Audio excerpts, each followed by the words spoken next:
Hello everyone, I welcome you all to GIBuild Technical Series. I am Ishan Shah and I am working with GIBuild as Assistant Manager. Today we are going to provide information in SQL Basic covering the topics of query optimization.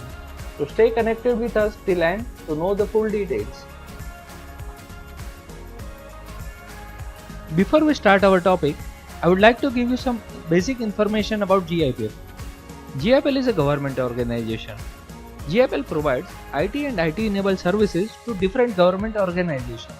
We provide informative videos about government software and latest technology tutorials. To get latest videos, please press the bell icon and subscribe to our channel. Now let's start with our topic of query optimization. Query optimization is the overall process of choosing the most efficient means of executing an SQL statement.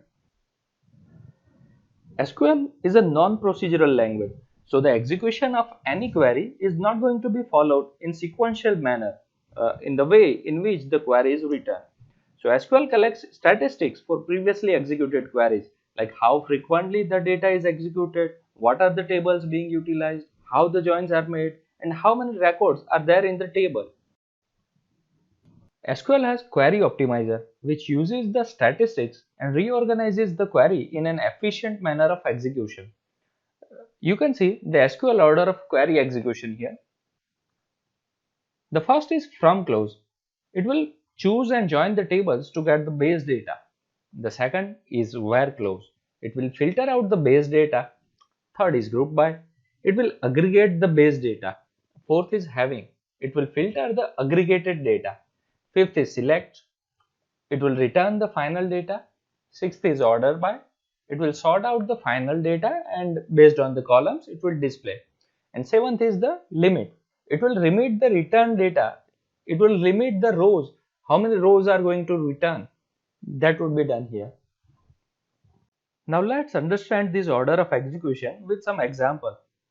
Here we have two tables in the system. One is customer table, one is orders table. We have two queries written over here. Select star from customer, select star from orders. You can see the customer table has customer ID, customer name and other fields. The order table has order ID, customer ID and other fields. Customer ID here is a foreign key to the primary table, which is customers in this case. Now if we have a query utilizing the above two tables, how will it execute? We have a query over here. Here the query is to get all the customer names having order in the year of 2020 and the customer name must start with L, and we are getting only top 10 customers over here. So in this query, the query execution will be done in this way. First it will execute from clause. So it will take orders and customer table and it will join them with the relation of customer ID, which is the foreign key in this case. The next it will filter the data based on the where condition. Here order year 2020 is the where condition, so the filtered data would have all the records which are having order year 2020. A third, it will then aggregate the data based on the customer name. You can see the group by customer name written over here. The next it will do having clause. It will filter the aggregated data based on the condition where customer name starts with L. It is written over here having customer name like L%. The next thing the SQL query optimizer would do, it will take the select statement. It will take the columns which are to be returned in the result. Here it will take customer ID and order ID. The next thing it will do order by. It will sort the final data based on the customer name. Here you can see order by customer name, ascending is written. So it will sort the customer name in ascending order. The last thing it will do, it will limit the final output data on the basis of top condition to return 10 rows. You can see the final output over here.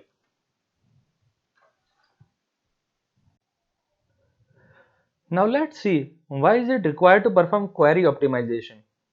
Query optimization reduces the system resource requirement, hence the queries are executed faster.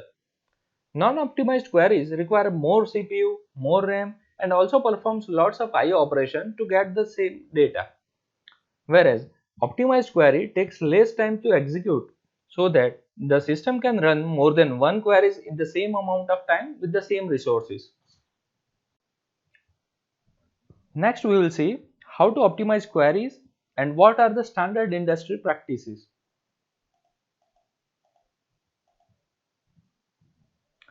The first is define the requirement.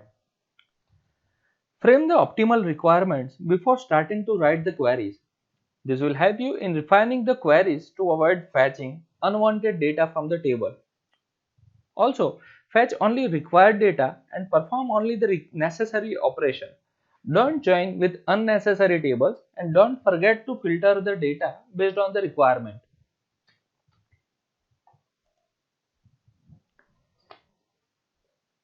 Next is set no count on. For every rows affected by SQL statements like insert, update, delete, SQL Server shows message of how many rows were affected. Set no count on will remove this extra overhead from the network and improve the query performance.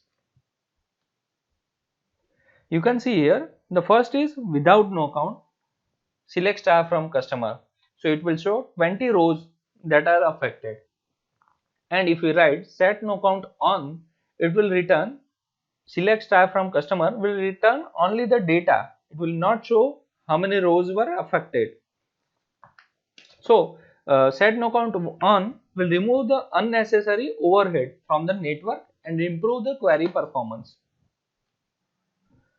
Third is use of no lock. The no lock hint allows the SQL to read data from tables by ignoring locks and therefore not being blocked by other processes. This can improve the query performance but also introduces the possibility of dirty reads. Now let's see with example how it is possible. Here we have the same query and we have written with no lock after both the tables. So it will give us the output without any lock in presence. If there are some records being inserted in orders table or records being updated in the customer table, there would be lock on these records. So select statement output would be generated only if the lock is released. But if we use the with no lock statement, then SQL will not wait for release of these locks and provide us the output of the query based on the available data. This may help us to get faster output, but it may also provide us inaccurate data. So if the record is being updated from 5 to 10, it may give us the output with 5 value, but the actual value should be 10. This is called dirty read. Fourth is use of select with specific fields rather than using select star. Use the select statement optimally instead of always fetching all the data from the table. Fetch only the necessary data from the table, thereby avoiding the cost of transferring unwanted data from the server to the network and to the client. So we must always avoid select star from customer, and instead of that we must utilize select customer name contact number from customer. The first query will load all the columns of data from customer table and provide the response.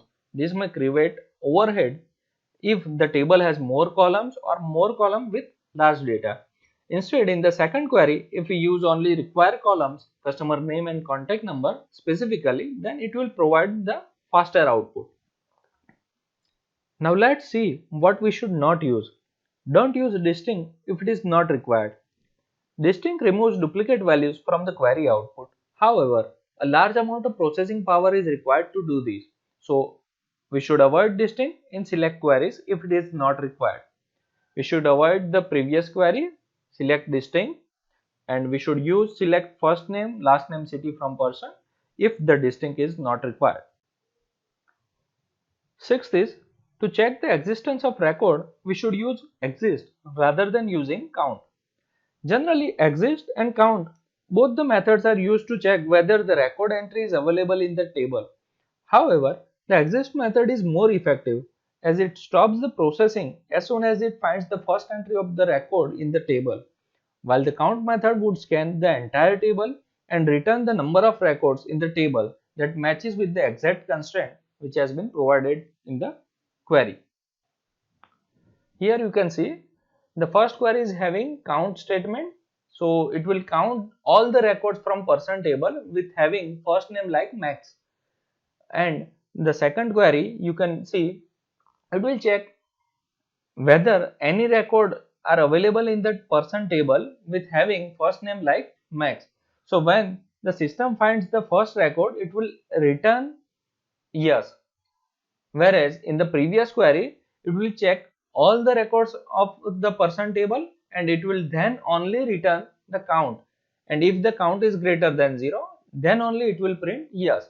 So the previous query with count is having more overhead and the next query with exit is having low overhead. So we can perform query optimization in this way.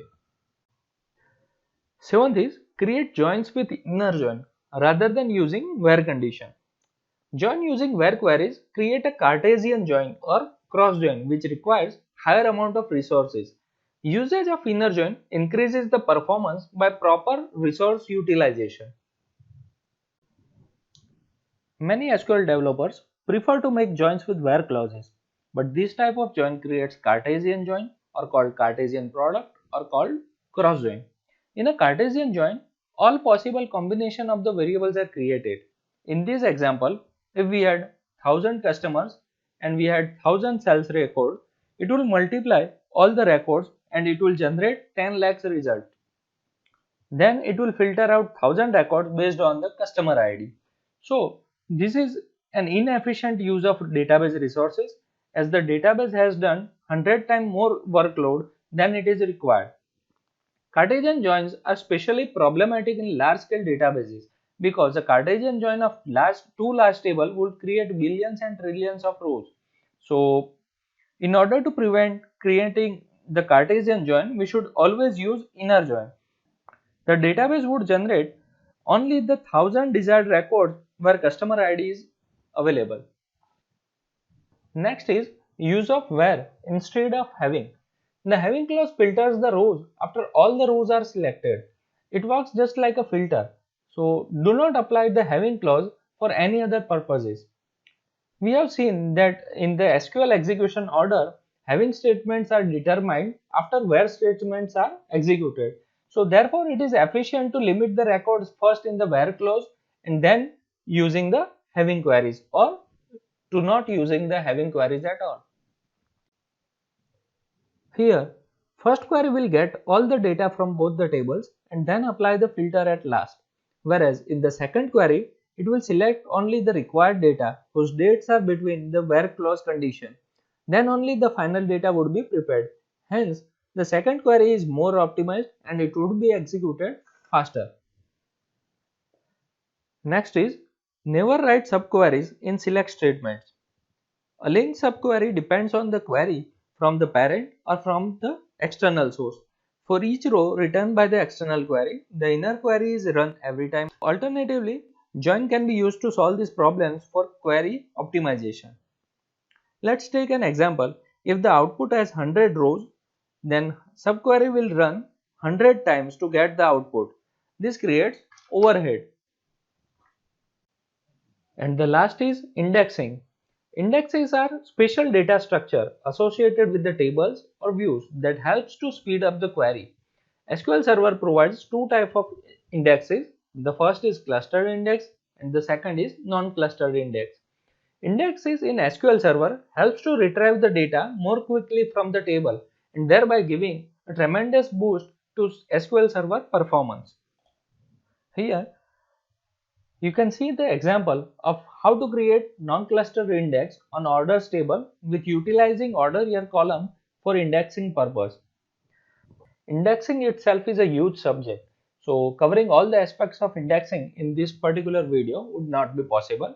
So we would definitely create a separate video for indexing. Please watch that video.